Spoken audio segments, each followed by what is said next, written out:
Hey guys, it's Mr. Lawler from Perryfields High School.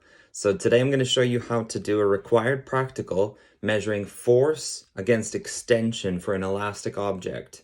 So this is otherwise known as the Hooke's Law practical. The key here is that we want to be able to produce a graph, a line graph, plotting our points, and hopefully finding a tangent, or not a tangent, a gradient to that line. All right, working out the gradient. Now, some questions I've written for you, some comprehension questions. So after you've watched this video, you should be able to answer all of these things. First off, write yourself an equipment list. What's the equipment that you need to be able to do this practical? Secondly, what does extension actually mean? How do we measure that?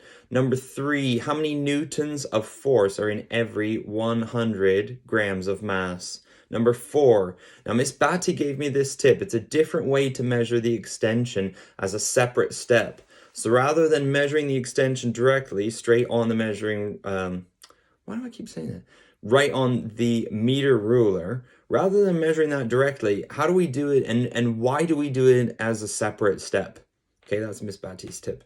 And number 5, last thing, how do you find the spring constant from the graph that you made? So once you graph force versus extension, how do you work out the spring constant? Have fun with the practical. This is your force extension required practical. This is the one you might remember doing that uses springs, a meter ruler, a clamp, and a clamp stand. And you're finding how far does that spring stretch when you put different masses on it. So we've taken a small spring and a meter ruler, okay? And we've just secured that into this here. So I'll bring you a little bit closer so you can get a bit of a close-up on that there. That way we can see a little bit clearer what's happening at each stage. So I'm gonna take this mass hook and just using one mass, see how far it stretches. But before that, I need to see where the spring goes to begin. Because extension of the spring does not mean the total length of the spring. It means how far has it stretched. So that means I need a starting point. So right now, it's starting here. So that's with force 0. Now I'm going to go ahead and put the first mass on. This one is 100 grams, which is great because 100 grams is going to give me 1 Newton of force. So that's coming down now to here. I'm going to do this a few times. Just angle you down ever so slightly. A little bit less. That's better. Okay, that was with 1. Sorry about that. Make sure you're keeping track as you go along. That is 2. 2.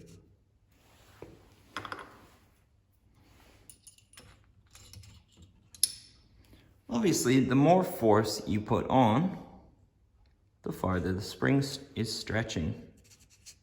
Now that may seem obvious, but somebody had to find it out first.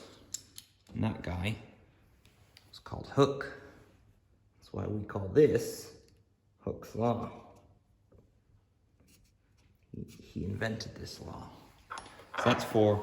I'm only going to go up to 5. Now you might be thinking, oh, why don't you go up to like 10, see if you can stretch the spring, get it to break. Well, it could do.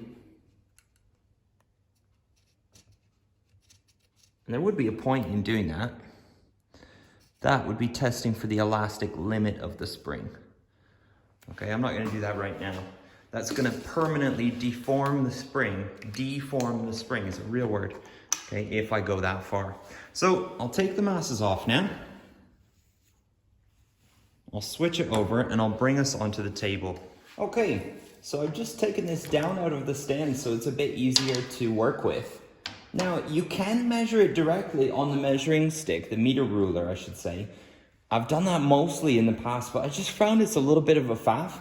So what I'm doing instead this time is I'm just going to use a second meter ruler and just measure that on here So that there shows me that from the starting point with one Newton, that's going just under 4. Let's call that 3.8, 3.9. So with 1 Newton, it should be going to about 4 there. So I'd put an X on the graph there. And with 2, that's going up to about 8. 2, that's going about the same way across. 8, put an X there. 3 newtons is just about to the 12, and 4, you can see the pattern, can't you? That's maybe a bit more than 16.2, something like that. 5, 20.5. So if you get all of these numbers and you measure those carefully, you can then produce a graph, and you'll find that that graph should have one straight line of best fit. So that means you don't need to connect up those dots. You just do one average trend line. And hopefully you recognize that when you've got a straight line like that, that is directly proportional. I ran out of paper. Ah, directly proportional. Okay? The second thing you can do with that, because force is in newtons and extension is in centimeters, I should have labeled that on the graph really, you can find the gradient of this line the same as you would in maths, n divided by centimeters, and that gradient there is equal to this value, and that K is called the spring constant. That basically just means how stiff the spring is, how much it stretches.